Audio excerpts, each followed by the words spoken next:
মৰমৰ ছাত্ৰ-ছাত্ৰীসকল, আজিৰ ভিডিঅ'টো লৈ আহিছোঁ অষ্টম শ্ৰেণীৰ অসমীয়া পাঠ্যপুথিৰ ৫ নম্বৰ অধ্যায় ভক্ত প্ৰহ্লাদ পাঠটিৰ সম্পূৰ্ণ প্ৰশ্নৰ উত্তৰসমূহ।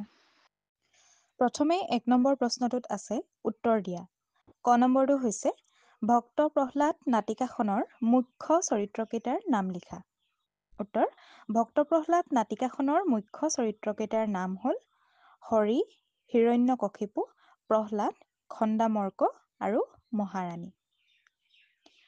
তাৰপিছতে খ নম্বৰ প্ৰশ্নটোত দিছে নাটিকাখনি কেইটা দৃশ্যত বিভক্ত? উত্তৰ: নাটিকাখনি ৫টা দৃশ্যত বিভক্ত।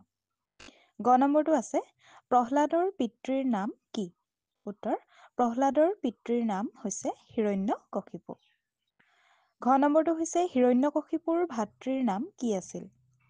উত্তৰ: হিৰণ্যকশিপুৰ ভাতৃৰ নাম আছিল হিৰণ্যাক্ষ।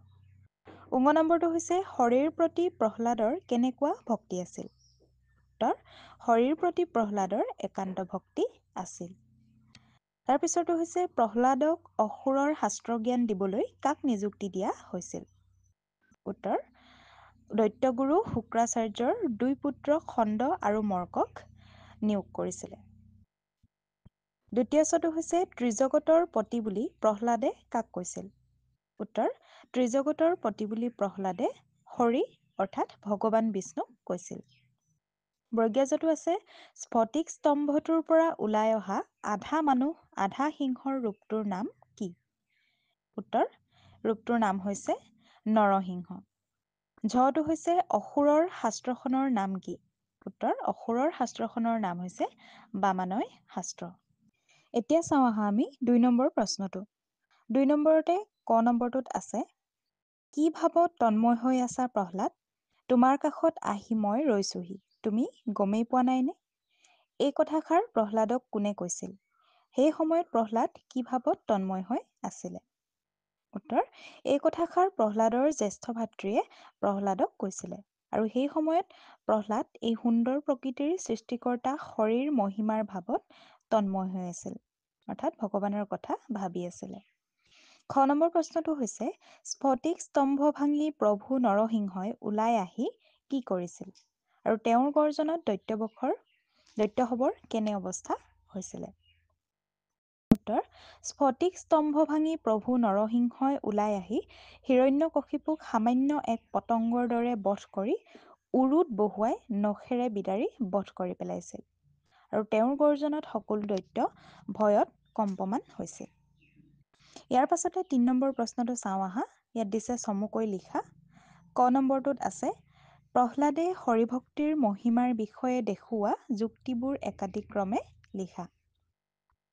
উত্তৰ: প্ৰহ্লাদে হৰিক ত্ৰিজগতৰ পতি, সৃষ্টিকৰ্তা, পালনকৰ্তা আৰু ত্ৰাণকৰ্তা বুলি কৈছে। তেওঁ কৈছে যে ৰাখে হৰি মাৰে কোনে, অৰ্থাৎ হৰিয়ে ৰক্ষা কৰিলে আন কোনেও মাৰিব নোৱাৰে। হৰি হ'ল সকলোৰে প্ৰভু। এই ধৰিত্ৰীৰ আকাশ, বতাহ, বায়ু, পানী সকলোৰে পিতা হৰি সুপ্ত হৈ আছে। হৰি নোহোৱা ঠাই নাই, অৰ্থাৎ হৰি সকলোতে থাকে। খ নম্বৰটো হৈছে বামানয় শাস্ত্ৰজ্ঞান ল'বলৈ প্ৰহ্লাদে কিয় আপত্তি কৰিছিল? উত্তৰ: বামানয় শাস্ত্ৰজ্ঞান ল'বলৈ প্ৰহ্লাদে আপত্তি কৰিছিল কিয়নো ই হৰিভক্তিৰ বিৰুদ্ধ আছিল আৰু প্ৰহ্লাদে পৰম পিতাৰ শ্ৰীচৰণত শৰণ লৈছিল। গ নম্বৰটো হৈছে হৰিক দৈত্যবংশৰ চিৰবৈৰী বুলি দৈত্যৰাজ হিৰণ্যকশিপুই কিয় কৈছিল? হৰিয়ে হিৰণ্যকশিপুৰ ভাতৃ হিৰণ্যাক্ষক দাঁতেৰে খুচি হত্যা কৰিছিল। সেয়েহে হৰিক দৈত্যবংশৰ চিৰবৈৰী বুলি হিৰণ্যকশিপুৱে কৈছিলে। ঘ নম্বৰটো হৈছে পিতৃক ক্ষমা কৰি দিবলৈ প্ৰহ্লাদে নৰসিংহৰূপী হৰিক কি বুলি কাকতি কৰিছিল? উত্তৰ: পিতৃক ক্ষমা কৰি দিবলৈ প্ৰহ্লাদে নৰসিংহৰূপী হৰিক কাকতি কৰিছিল যে হে হৰি আমাৰ সকলোকে শুভ বুদ্ধি দি আপুনি আমাক ৰক্ষা কৰক, পিতৃৰ দুখ মাৰ্জনা কৰক, এইবুলি কৈছিলে। ইয়াৰ পাছতো হৈছে খণ্ডামৰ্কই প্ৰহ্লাদক বামানয় শাস্ত্ৰজ্ঞান দিবলৈ কি কি বুজনি দিছিল? উত্তৰ: খণ্ডামৰ্কই প্ৰহ্লাদক বামানয় শাস্ত্ৰজ্ঞান দিবলৈ বুজনি দিছিল এইদৰে ৰাজকুমাৰ প্ৰহ্লাদৰ কণ্ঠত হৰি নামে শোভা নাপায়। প্ৰহ্লাদ হ'ল দৈত্যবংশৰ পুত্ৰ হৰিনাম লোৱাটো প্ৰহ্লাদৰ বাবে উচিত হোৱা নাই। সেয়েহে খণ্ডামৰ্কই প্ৰহ্লাদক বামানয় শাস্ত্ৰ পঢ়িবলৈ বুজনি দিছিল। ইয়াৰ পাছতো হৈছে প্ৰহ্লাদে গুৰুদ্বয়ৰ বুজনি কিয় মানি লোৱা নাছিল? উত্তৰ: প্ৰহ্লাদে গুৰুদ্বয়ৰ বুজনি মানি লোৱা নাছিল কাৰণ বামানয় শাস্ত্ৰ হৰিভক্তিৰ বিৰুদ্ধ আৰু প্ৰহ্লাদে পৰম পিতাৰ শ্ৰীচৰণত শৰণ লৈছিলে। ইয়াৰ পাছতে 4 নম্বৰ প্ৰশ্নটো চাওঁ আহা। ইয়াত দিছে ব্যাখ্যা কৰা। ভাৰতীয় ভক্তিধাৰাৰ ঐতিহ্যত প্ৰহ্লাদৰ কাহিনী হ'ল এক গৌৰৱময় সংযোজন। এই কথাষাৰ আমি ব্যাখ্যা কৰিব লাগে। উত্তৰ: ভাৰতীয় ভক্তি সাহিত্যৰ ইতিহাসত প্ৰহ্লাদ এক উল্লেখযোগ্য নাম। নিজ পিতৃৰ কঠোৰ বাধা নিষেধক যুক্তিৰে আওকাণ কৰি প্ৰহ্লাদে সৰ্বদা সত্য আৰু ন্যায়ৰ সপক্ষে থিয় দি পৰমজনাৰ মাহাত্ম্য শ্ৰৱণ কীৰ্তন কৰিছিল। শাৰীৰিক বা মানসিক সকলো নিৰ্যাতন হেলাৰঙে মূৰ পাতি লোৱা প্ৰহ্লাদ হ'ল নিষ্ঠাৰ প্ৰতীক আৰু বিনয়ৰ প্ৰতিমূৰ্তি। শুদ্ধ আৰু চিৰন্তন সত্যৰ মূল্যবোধত বিশ্বাসী প্ৰহ্লাদে দেউতাকৰ অন্যায় আদেশ নম্ৰভাৱে প্ৰত্যাখ্যান কৰি আত্মবিশ্বাসৰ পথত অগ্ৰসৰ হৈছিল। ভাৰতীয় ভক্তিধাৰাৰ ঐতিহ্যত প্ৰহ্লাদৰ কাহিনী হ'ল এক গৌৰৱময় সংযোজন। ইয়াৰ পাছতে 5 নম্বৰ প্ৰশ্নটোত দিছে মোৰ বিনাশ হাহ হাহ হাহ। বোধ কৰোঁ কাৰো জ্ঞাত নহয় যে মোক মানুহ অথবা জন্তুৱে বধ কৰিব নোৱাৰে। আনহাতে মোৰ মৃত্যু দিনৰ ভাগতো নহয় আৰু ৰাতিও নহয়। সেয়েহে মই নিশ্চিত সহজে নহয় মোৰ বিনাশ। এই সংলাপটো কোনে কাক কৈছে লিখা।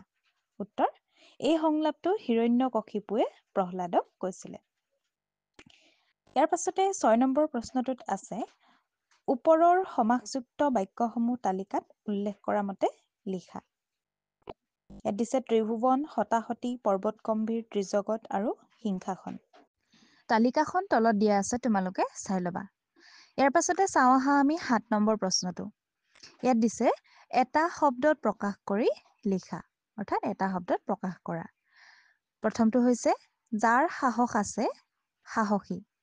যি ঈশ্বৰক বিশ্বাস কৰে তেওঁক আস্তিক বুলি কোৱা হয়। যি বিষ্ণুক উপাসনা কৰে তেওঁ বৈষ্ণৱ। একে মাকৰ সন্তান সহুদৰ। যি সঁচা কথা কয় তেওঁ হৈছে সত্যবাদী। যাক দেখা নাযায় অদৃশ্য বা অদৃশ্যমান।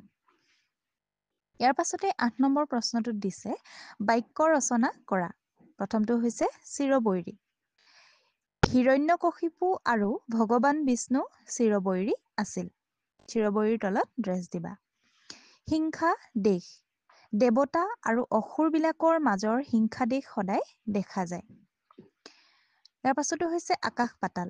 আবিৰ্ভূত নৰসিংহৰ তৰ্জন গৰ্জনত আকাশ পাতাল কম্পমান হৈ উঠিছিল। গৰিমা। বিষ্ণু ভক্তিৰ গৰিমাই প্ৰহ্লাদক সকলো বিপদৰ পৰা ৰক্ষা কৰিছিল। ইয়াৰ পিছতো হৈছে চালে চকুৰোৱা। ফুলনিৰ গোলাপ ফুলকেইপা চালে চকুৰোৱা হৈ পৰিছে। শয়নে সপোনে।